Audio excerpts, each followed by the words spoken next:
Research ಸೆಂಟರ್ಗಳಲ್ಲಿ IHR ಇದೆ, ತೋಟಗಾರಿಕೆ, ರಾಷ್ಟ್ರೀಯ ತೋಟಗಾರಿಕೆ ಇಲಾಖೆಯಿಂದ. ಸೊ ಇವೆಲ್ಲವೂ ರಿಸರ್ಚ್ ಸೆಂಟ್ರು, ತಳಿಗಳನ್ನ ಅಭಿವೃದ್ಧಿ ಮಾಡೋದು, ಉತ್ತಮ ತಳಿಗಳನ್ನ ರೂಪಿಸೋದು ಸಸ್ಯಗಳಲ್ಲಿ ಮತ್ತು ಪ್ರಾಣಿಗಳಲ್ಲಿ ಜನಜೀವನಕ್ಕೆ ಅನುಕೂಲ ಮಾಡಿಕೊಡುವಂಥ ಇದಿರೋದ್ರಿಂದ ಈ ಸಂಶೋಧನಾ ಕೇಂದ್ರಗಳು ಅವು ಉಳಿಬೇಕು.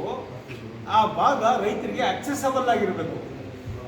ರೈತರು ಅಲ್ಲಿರುವಂಥ ವಸ್ತುಗಳನ್ನ ಬಳಸೋಂಗಿರಬೇಕು, ಅವರಲ್ಲಿ ಓಡಾಡೋಂಗಿರಬೇಕು. ಈ ಎಲ್ಲ ಕಾರಣಕ್ಕಾಗಿ ವನ್ಯಜೀವಿ ತಾಣದ ಹೆಸರಲ್ಲಿ ರಿಸರ್ವ್ ಆಗಬೇಕು, ಹುಲ್ಲುಗಾವಲ ಹೆಸರಲ್ಲಿ ರಿಸರ್ವ್ ಆಗಬೇಕು ಅನ್ನೋದು ಎಲ್ಲರ ಒತ್ತಡ ಇತ್ತು. ಅದರ ಪ್ರಕಾರ ಆಗಿದೆ. ಸೊ ಈ ರೀತಿ ಆದಾಗ ಚರ್ಚೆಗಳು ನಡೆದಿದೆ ಸದನದಲ್ಲಿ. ಇದೆಲ್ಲವೂ ಆದ ನಂತರ ಈಗ ಏನಾಗಿದೆ, ನಿನ್ನೆ ಒಂದು ಘಟನೆ ನಡೆದಿದೆ.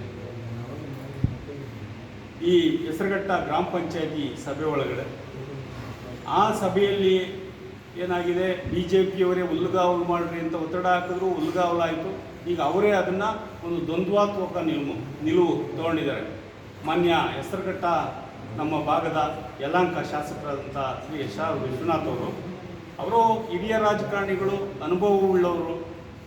ಅವರು ದುಡುಕಿನ ನಿರ್ಧಾರ ತಗೊಳ್ಳೋರಲ್ಲ. ಇಲ್ಲಿ ಮಾತ್ರ ಯಾಕೆ ದುಡುಕಿ ಅವರು ಸಿಡುಕಿನಿಂದ ವರ್ತಿಸಿದ್ದಾರೆ. ಸುಧಾ ದೇವರಾಜ್ ಅವರು